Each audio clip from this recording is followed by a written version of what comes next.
morning. Welcome to the rollout of Solar PV. Sorry about the early start, but we're first on the roster.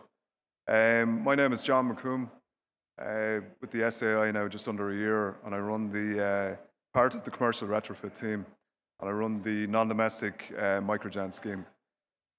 Just on that scheme, talk about the rollout of Solar PV. The non-domestic scheme is open to businesses, public sector, agri, schools and charitable organisations. There's a max grant of €2,400 and the maximum size solar PV system is 6 kilowatt peak. So if you just type in to any search engine non-domestic microgen scheme, you'll get to the site. So this morning I'm delighted to have two subject matter experts here with us to speak about the challenges and the target that we will meet and have to meet of 8 gigawatt solar by 2030. So I'll start off by introducing them. Conal here on my right. Conal Bulger is the CEO of the Irish Solar Energy Association. He has 17 years of markets and policy experience, working across the energy value chain, from community and customer site projects to larger scale onshore and offshore wind development. He founded, led and developed Cornwall Insights Irish operations. His international renewables experience includes Poland, Canada and the UK. So Conal, you're very welcome. Thanks for joining us. I'll just appreciate that. Just on his way up here, well-deserved coffee after the journey. Kieran Ryan, just joining us here now. Morning, Kieran. Kieran is a manufacturing engineer with over 25 years of experience, from heavy manufacturing facilities to medical devices to pharmaceuticals. He's held the role of energy lead for over 15 years in various companies.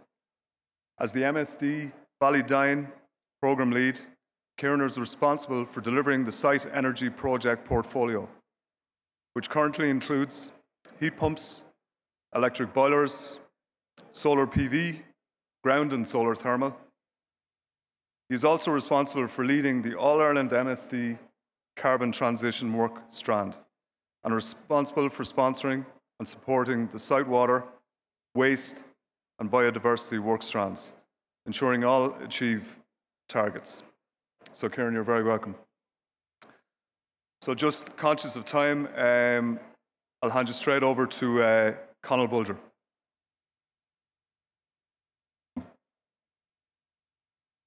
Thanks very much. It's probably worth noting before I start that the European Union last night agreed to an increased renewables target for 2030 of 45% overnight. So the job of work, there's going to be a lot more work for all of us in this space. So I suppose the scale of the task isn't getting smaller. There we go, good. When I talk about solar in Ireland, I was recently at an event in Brussels and I led off with 3 statements. The first was, I come from a country where it rains more than 200 days in the year in some parts of the country. In 2021, 30 to 40% of our electricity was provided by wind. And in 2022, more solar was connected to the network than wind for the first time in Ireland's history, and in terms of megawatts.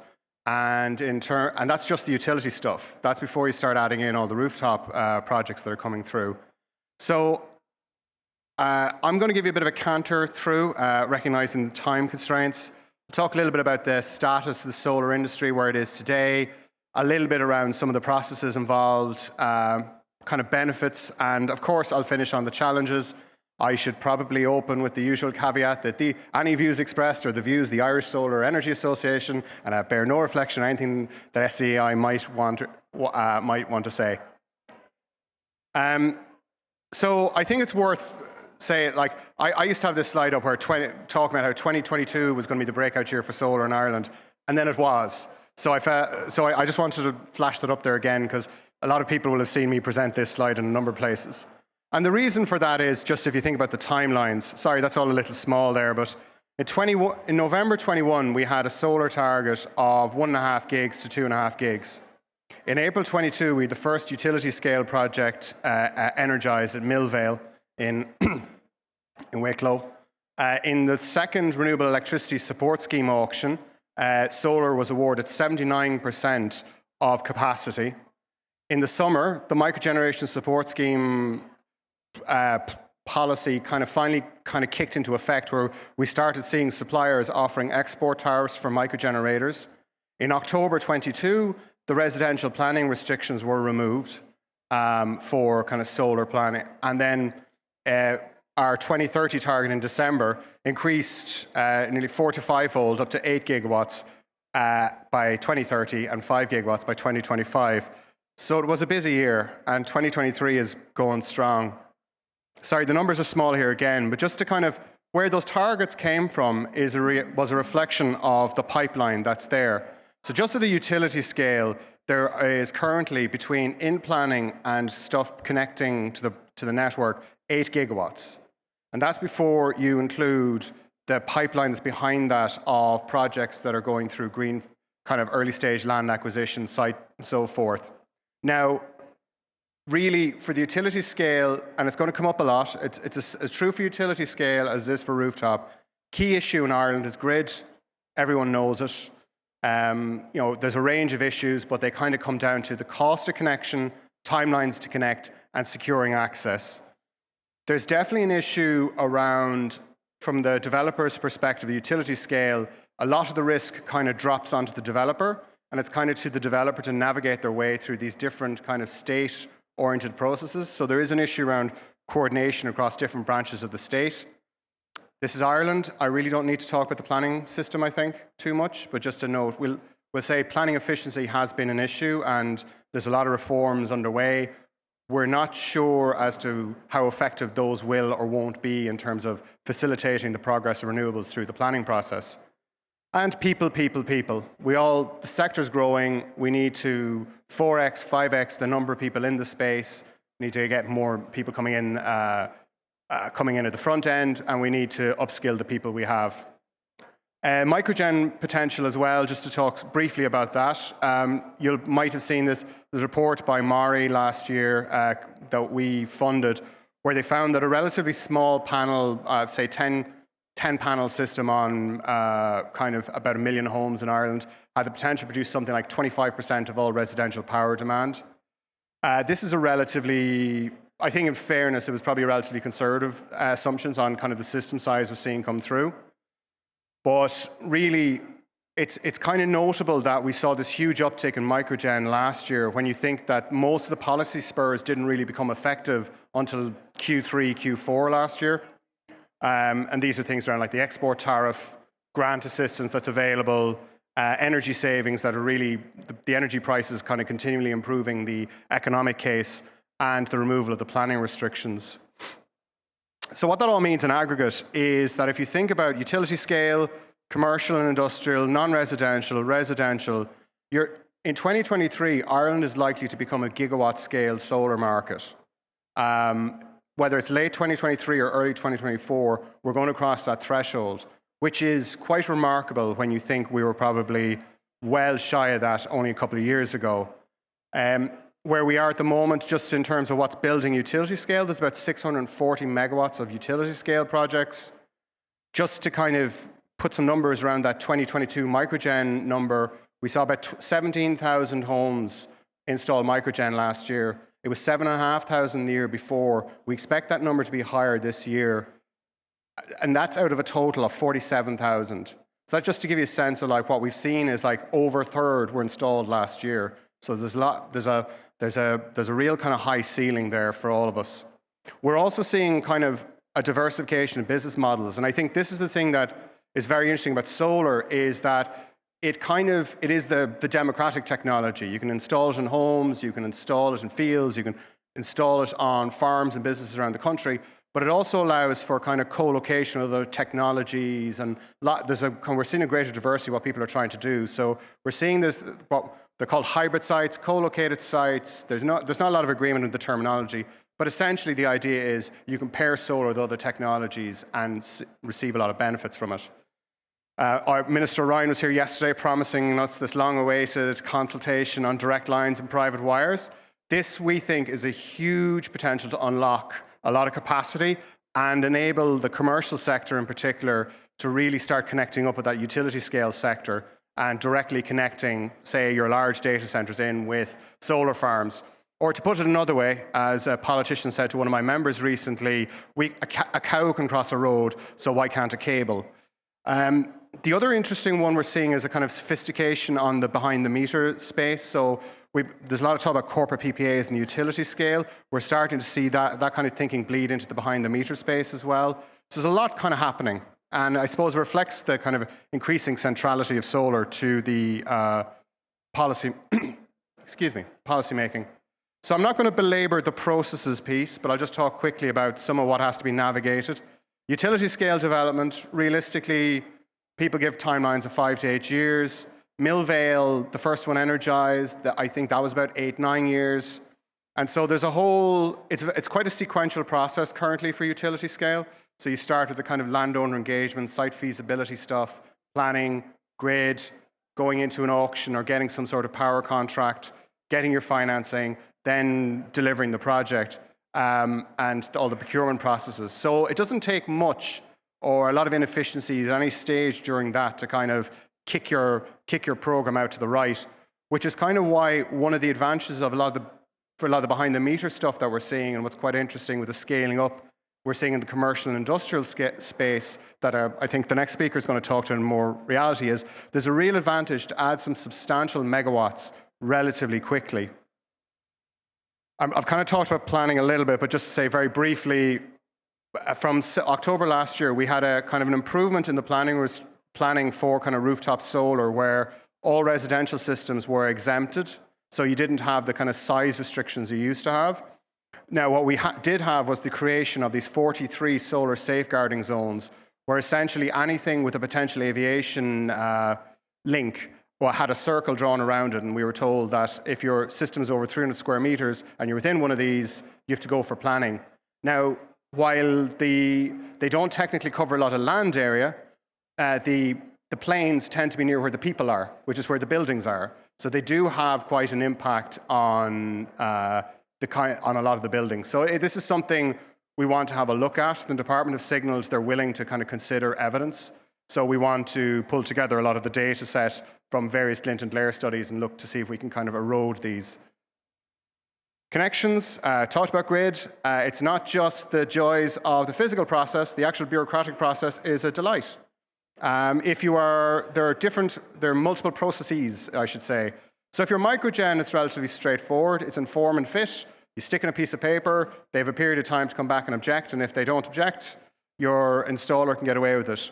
If you're in mini-gen, which is kind of, let's say, imagining a relatively small, imagine a kind of relatively standard non-residential, you're likely to be in here. There's a pilot at the moment, which is for connections. We're a little concerned with the use of pilots. We think there should just be an enduring scheme that just allows these things in and out. Similarly, for what's called small scale, up to the 200 kVA range, that's another pilot scheme. We're welcome they're being brought through, but it's just a concern about something being called pilot and having very fixed volumes, because there seems to be kind of something of a misalignment between the volumes that are being parceled out and the level of interest that we're seeing. Finally, you have ECP, the Enduring Connection Process, which we will be changing to another version of the Enduring Connection Process this year, or early next year possibly. This is kind of where the utility scale guys go, but it's also, there's windows here for some of the larger INC guys. Find yourselves in these. This operates through a batch process and modeling. It is something we spend a lot of time looking at ourselves. Excuse me. So essentially, in terms of, it's when you are looking at these projects, it is worth having a good look at what might be required in terms of the bureaucratic load. It's manageable, but it's just worth keeping an eye on. I won't belabor the benefits piece too much, despite the fact I'm a lobbyist for the industry, but just to note that a few points. Last year, we were told a lot about this PSO credit that was going on everyone's bills, the €90. Nearly 2/3 of that was funded by renewables projects, paying into the Renewable Electricity Support Scheme pot. So I think it's probably we would probably like some of the government messaging to reflect that a little bit more and just think about that. In terms of the added value what solar can do in the system, so I'm just going to look at the screen, see if you guys can see this. Okay, so this one on the left, this one here on the left is from a modeling we commissioned from AFRI, looking at the different portfolios of solar and what that meant for the system. And so what that is your emissions profile through the day in 2030. Now this was in the old world where you meet a 70% renewable electricity target. The brown line at the top is essentially a limited installation of solar. The lower green line is a higher installation of solar. It's actually less than what the governmental targets are currently, so we'd need to redo this modeling. But essentially what it's showing you is that what you're getting is as the solar if you have more solar blended into your mix, your daily emissions profile is actually lower. And the reason for that is because solar is coming on in the middle of the day, knocking off kind of some of your more thermally inefficient plants, dirtier, more polluting stuff. So they found that if you had a higher volume of solar in your electricity mix blended in to meet your 70% target, your emissions would actually go down by an additional 7% than if you met it without using a higher volume of solar. So there's kind of, put very bluntly, the way we'd frame this really is that solar can decarbonize parts of the system that some of the other technologies just can't get to. The other benefit, what we're seeing evidence of, and something ourselves and system operators having a good look at, is there does seem to be a degree of complementarity between wind and solar in terms of their when they tend to generate. So if you layer them over each other, you get more hours in the day when you've green kilowatt hours. So that's very important in a country like ourselves that has such a high penetration of wind and is looking to go greater. Another important point is that if you look at the shape of our demand profile, which is those lines there, and the yellow bit, you'll notice that the solar tends to kind of sit quite nicely within the demand profile. We've spoken to suppliers who say that's actually, they see a value in that predictability and that fit for the energy they want to supply. So there's definitely values there. Potential deployment speed, it's subject to managing the grid issues, which is a big subject too. Typically, solar success rate in planning is about 93%. What we're seeing in time spent in planning, about 24 weeks. So in terms of navigating your way through the bureaucratic processes, solar can get you there a bit faster. And we're definitely seeing that. That's kind of one of the reasons why we're seeing such a high outturn of solar coming through the renewable electricity scheme auction. They're just able to navigate those planning hurdles a bit better. Finally, just some numbers there before I go on to my slight complaints. The third renewable electricity support scheme auction is scheduled for September. If there was a high volume of solar there, the modelling suggests that society would see a net benefit of 824 million between 2026 and 2040. Sorry. And then you think about the rooftop. You know, we spoke about bill reductions earlier. That small microgen system saving €450 per year, that's just on energy savings. So before you add the little bit from the export tariff, in reality, that we've seen that number is quite conservative. It was done on tariffs kind of earlier last year. Even just 2 months after we'd done the modelling, it would have been about €600, the saving. And we're clearly seeing, depending on your system, you can get a lot more. Commercial projects, we're seeing great paybacks. We've heard of some projects from 12 to 18 months. And that's not just the big guys. That's a pub in Cork who paid for a system in 1 year and was only too happy to tell us all about it. So I suppose, like, just kind of very briefly on the kind of challenges, you know, when we're trying to get to a high renewable system, your challenge is ultimately that you're moving to a much more complex system in the sense of no one technology is getting you there. You need a blend of renewable technologies, you need enabling technologies like storage, you need new network. There's no getting away from that. We need infrastructure. We need to get smarter in how we use the infrastructure, and we need more on the demand response side as well. So that's a smarter, more algorithmically driven future for the energy space.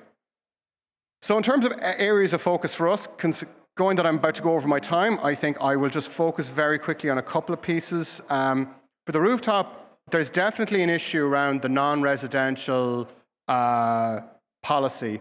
The supports there, with the greatest respect to our hosts, need some serious consideration. There's also a piece around us as an industry ensuring we're scaling appropriately. It's a piece of work we're hoping to do on kind of standards for customers this year, just throughout the life cycle, because I think that's important. On the larger scale stuff, I would say key areas for us really continue to be network costs, the network. Problems of growth, so supply chain, availability of contractors, things like that, that's definitely something we're running into at the moment. The market is starting to respond, but still, they never respond as quickly as you'd like them to respond.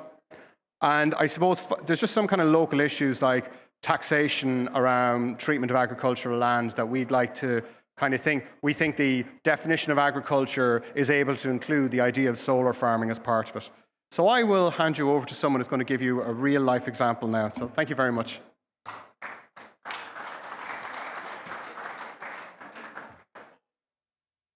Perfect. Yeah. Sorry. Good morning, everyone. My name is Kieran Ryan. I'm the energy lead with MSD Ballydyne, and I've been there since 2013. And MSD Ballydyne is a plant that's it's your classic 70s, pharmaceutical plant. I'll just jump on here.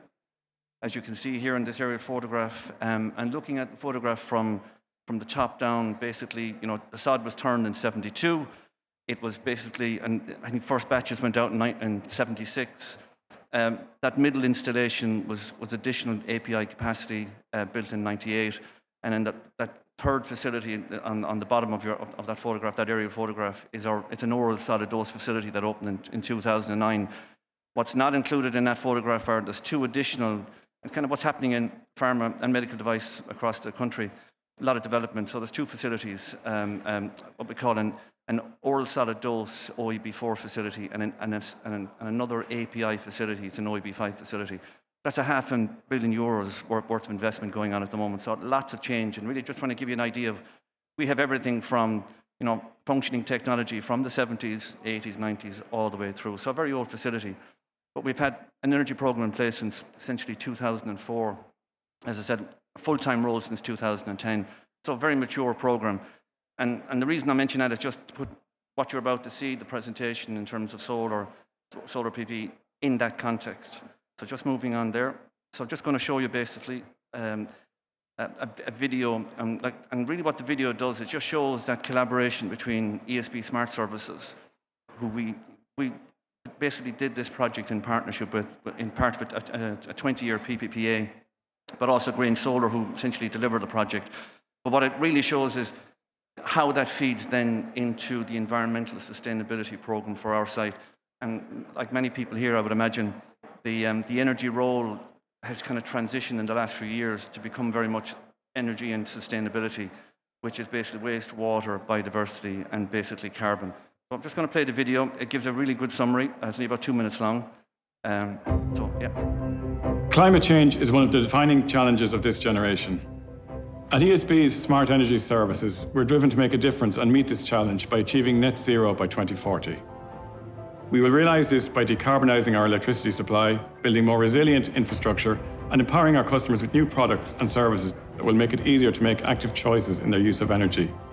This includes partnering with large energy users to ensure businesses are equipped to achieve their sustainability goals.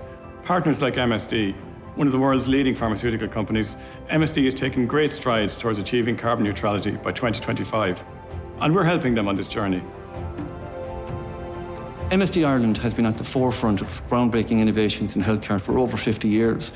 Our Ballydyne facility is the primary small molecule supplier for our global operations, and it leads the way in developing innovative treatments for chronic illnesses and immuno-oncology. Today, we demonstrate that our commitment to health extends to the environment. Thanks to the expertise and partnership of ESB, we have created a more sustainable operation and are much, much closer to achieving our goal of carbon neutrality. Here at MSD Ballydyne, we have delivered the largest behind-the-meter solar farm ever installed in Ireland. This means that the energy generated here will be fully consumed on site, ensuring a secure supply and taking pressure off the national grid. This state-of-the-art array covers 18.5 acres and it will contribute 21% of MSD's electrical energy, or enough to power 5,000 homes. And it will offset almost 3.4 million kilos of CO2 per year, equivalent to carbon absorbed by about 4.7 million trees over the project's lifetime. At ESB, we're driven to make a difference in delivering our net zero future. To help large energy users achieve their sustainability goals, ESB offers a range of solutions to reduce energy costs and lower carbon emissions. With a €75 million fund available, partners can decarbonise their operations with solutions tailored to the needs of their organisation, without the need for upfront investment.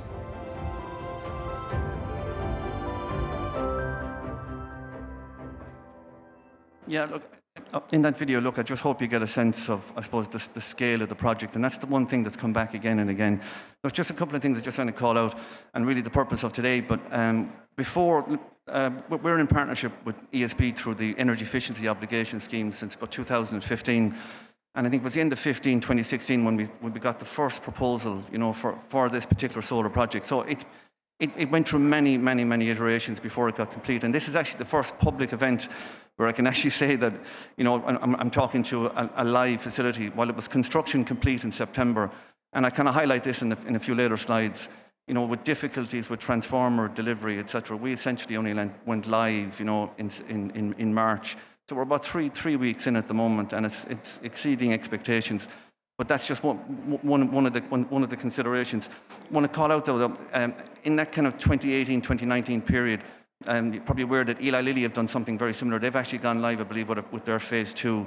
But engineering director there called Eamon Judge was very helpful to me, and to our team, basically just lessons learned and really just good advice. And it made it much easier to make that transition and take it from something that was just a proposal over a number of years to literally an agreement in place and construction starting. So look, I won't, because of time, I think it's really important with the solar project. I mentioned already that MSD Ballydyne has a very mature kind of energy program, but it went from just straight energy to what you see basically on this was this is what we call a sustainability A3. And on the left there, you're looking at the key elements: the carbon piece, the energy piece, the projects, and I've highlighted the solar project, and that was always the case. But then you have the environmental piece, the culture, the communications, the awareness, and more importantly, then the outcome metrics. Key point is, it wasn't until we actually put this in place and really called out where we were then, which was October 2020, where we wanted to be in a year's time, and ultimately what the challenge was for 2025, which was a 25% reduction in Scope 1 and Scope 2 emissions, that we actually got buy-in from site leadership, and it began to make sense. But as you can see, that's a very busy slide. So the challenge was to distill that down into something visual. And essentially, this is what we came up with, was to represent in one slide the entire sustainability program. So the chart is basically of your carbon emissions from a baseline of 2015, which represent 100%. That initial sharp drop was just when we went certified green. And what I appreciate, and as most people would agree, certified green electricity is not the same quality as on-site renewables. We were looking then at remaining flat out to 2025, and then further reductions with heat pumps, etc., bringing us down to in 2030. The dashed line represents the revised targets that came out in 2022 as the program gathered momentum. And really what you see there is new baseline 2019, which is represented by 0.1. 0.2 represents now where we're heading, which is the 25% reduction by 25 and 50% by 2030. And it's more than line of sight. That's the plan we're on. That's the glide path we're currently on. The solar feeds into that. And you have to think beyond the 1 kilowatt hour of solar versus that input it was taken from the national grid. It's what it does when you think of it in terms of a heat pump, but when you think of it in terms of an electric boiler, there are many indirect benefits. But as I said, that slide basically represented for us the carbon journey with ISO 50001, which were certified, the water, the waste, and the biodiversity. But when we packaged it up like this, it was a much easier sell with the solar project. Like we'd been, as I said, 2015 was the first approach, and it was essentially 2019 before we actually got any traction. And it was when I suppose the key learning for us was once we packaged it up in this way and showed it part of a key program, it actually made sense. This again is just a very quick chart. It just shows where our journey currently at the moment. We've achieved the 22. We're on target for the 23 reduction. We've heat pump projects that are being executed, and we have. And when I did this chart, the electric boiler was kind of a pipe dream. That is basically baked in at the moment, and that's a project that is green lighted and is in progress for delivery in 24. So really significant. And again, it's coming from the solar project itself. We're just moving on here.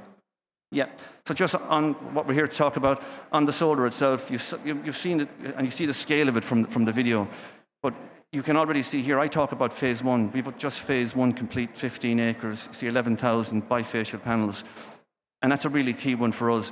We were looking for 20% of total site electrical demand to come from the solar. So in the initial iteration, that 7.3 was actually 5.4 for the same 15 acres in 2015, 2016. Became 5.8, became 6.4, became 6.9, and eventually 7.3. And it was the design, the layout, and the use of the bifacial panels. And what we're seeing right now, 3.5 weeks in, that we're exceeding the expectations. We have a site load of 4.8 to 5.1 megawatts instantaneous load. And at the moment, you know, on an average day from mid-morning onwards, we're basically 0 kilowatts. So the solar farm is achieving about 5.2 megawatts even at the moment, which is beyond what we would have expected. So it's been already very, very successful.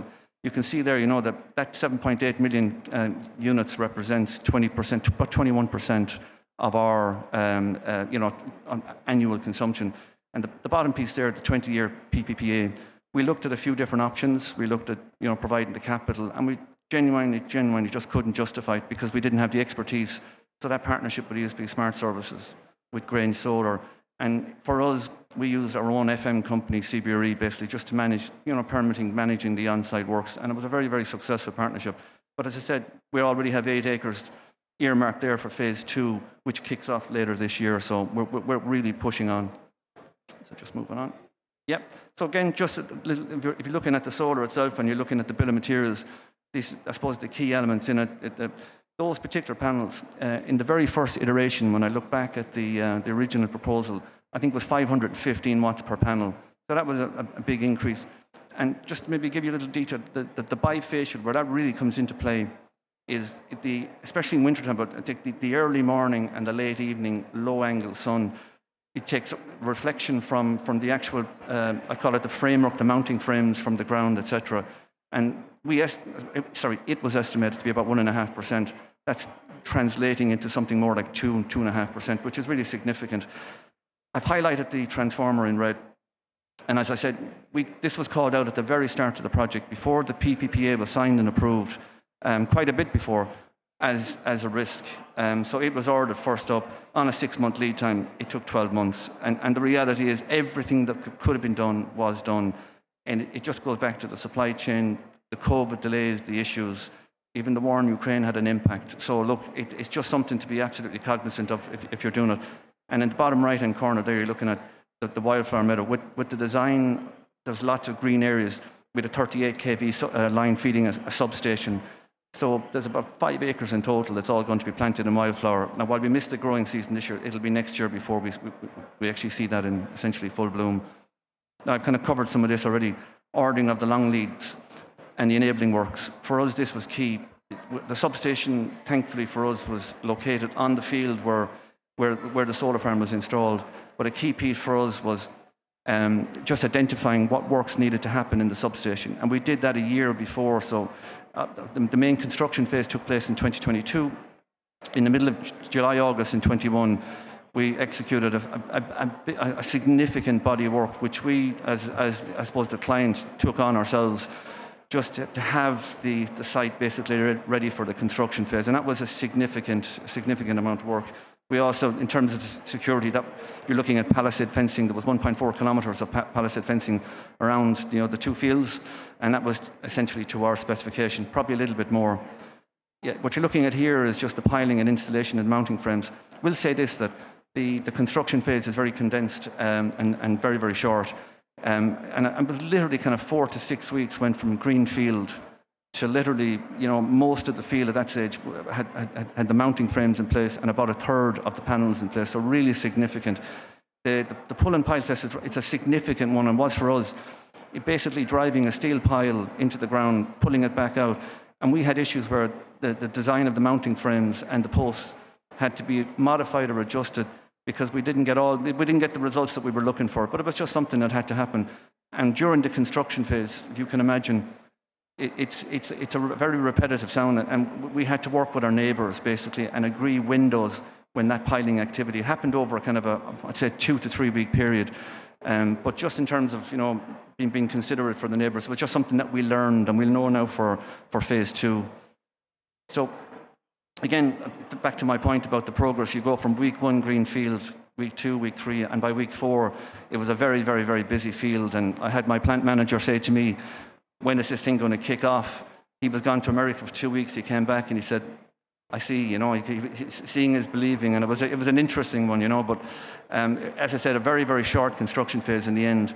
You see the PV module installation, it was in the video, 2 panels, each about 31 kgs, but really, really efficient operation, and just very, very, very slick. And if you look at the straight lines, I'm mad for straight lines, and laser lines. And when you look at the field, while the panels follow the topography of the field itself, it's just incredible, the accuracy. And what that does, when you look at the solar field from a distance, I think it's very beautiful. It just blends in with land itself. So visually, it looks really well. And there you go. Look, that's what it looks like now from that angle. On the left there, as I said, is our substation. It's a really do you know the big thing that's come out of it all? And I'm just going to quickly jump on because I'm just conscious of time. And I covered here. There's a number of takeaways here. I'll cover them very quickly. But one was with our own people, and I've called out there as employee and CSR benefits. I had an employee on one of our open days, before they'd been down to the field, say to me, going down to see the solar farm, and I have solar at home too, as she said to me, right?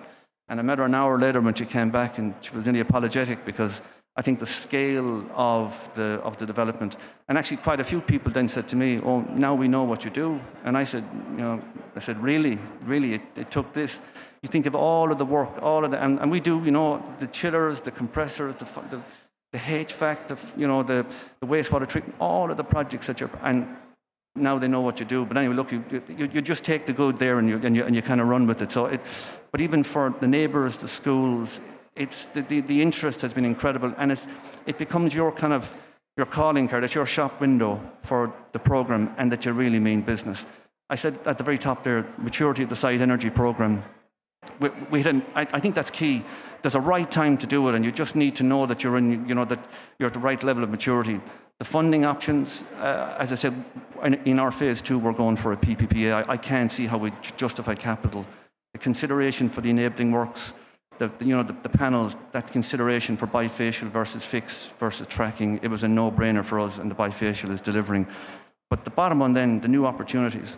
With the solar in place, we're now looking at the heat pump projects, the electric boiler, which in a million years I never thought we would have gotten, coupled with the DS3 scheme.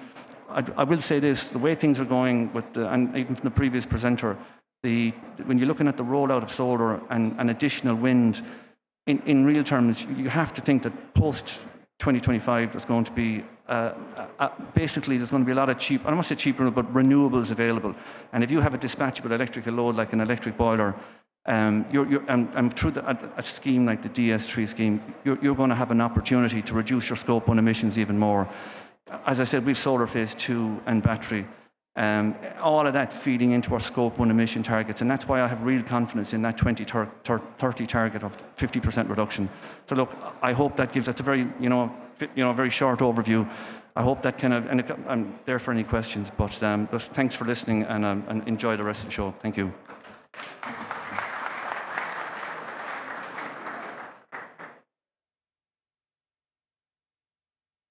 I'd just like to acknowledge and thank Conal and Kieran.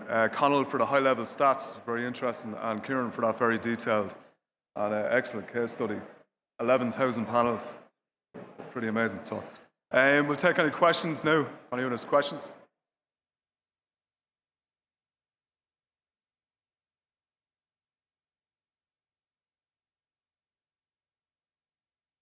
Okay.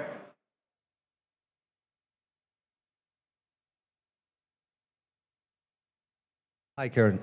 The panels, the latest panels you've used, a fantastic project, well done. Take companies like Oxford PV, they're working off 40% panels. What panels have you used? Very interesting because you put so many panels. The quality of the panels were improving all the time. So which panels have you used? I mean, what percentage are you getting off those panels in a sense? The panels were basically, they're a Canadian, they're essentially a tier 1 supplier. and off the top of my head, I don't have them there, but they're, like I would say the panel kind of output and efficiency was always from the same supplier, but just over the years, you know, the different iterations of the project increased and increased. But that call in the end, I think what was probably more significant for us was just the consideration for the bifacial, because they were more expensive. And even in a PPPA, while you're not funding the capital, it does affect your PPPA rate. And for people who don't understand what that means, is essentially with the PPPA, we have a fixed rate that we buy back, obviously, from the solar farm. This is a behind the meter, so everything it produces we use, and if we don't, you know, so, but as I said, we're behind the meter. But if you're asking about the actual spec, it was I just don't have that at the top of my head, but I can get it for you. That's fine. One of my questions regarding from manufacturing to residential, the obvious output on a residential invented 20 years ago was 24%. Yeah. So take companies like I mentioned already, Oxford PV, 50 companies around the world are working off sort of 50% rather than 24%. Where are you coming in on that? As in feedback from each panel, in a sense, you know? Oh, I know what you're saying. Oh God. There's 50 companies around the world working on copyright at the moment, and patronship of panels, and there's a race on that will come residential eventually. But I'm just wondering where because you've such a big operation there. I tell you, for us, right, and I know I'm not answering your question directly here, but the way we did this with ESB Smart Services, I suppose, and Grain Solar would be our solar expert. Our URS basically we wanted, for us, 20%. We wanted 20% of our total site electrical on an annual basis, and we gave them a baseline year, and that was the ask. And how they got it, so we had the 15 acres, and in terms of design, the panel layout itself, the type of panel, as I said, the bifacial, until we got to that sweet spot where they were essentially going to guarantee that we were going to get the minimum 20%.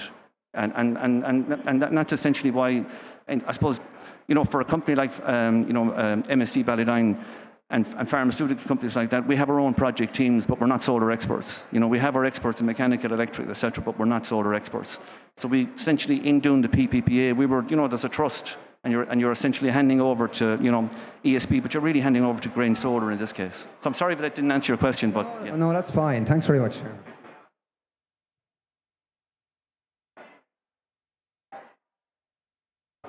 Thanks for that. Any other questions?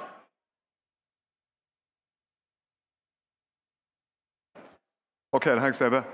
I want to thank everyone for their attention and time this morning, and again, great thanks to the speakers there for excellent presentations. Thank you.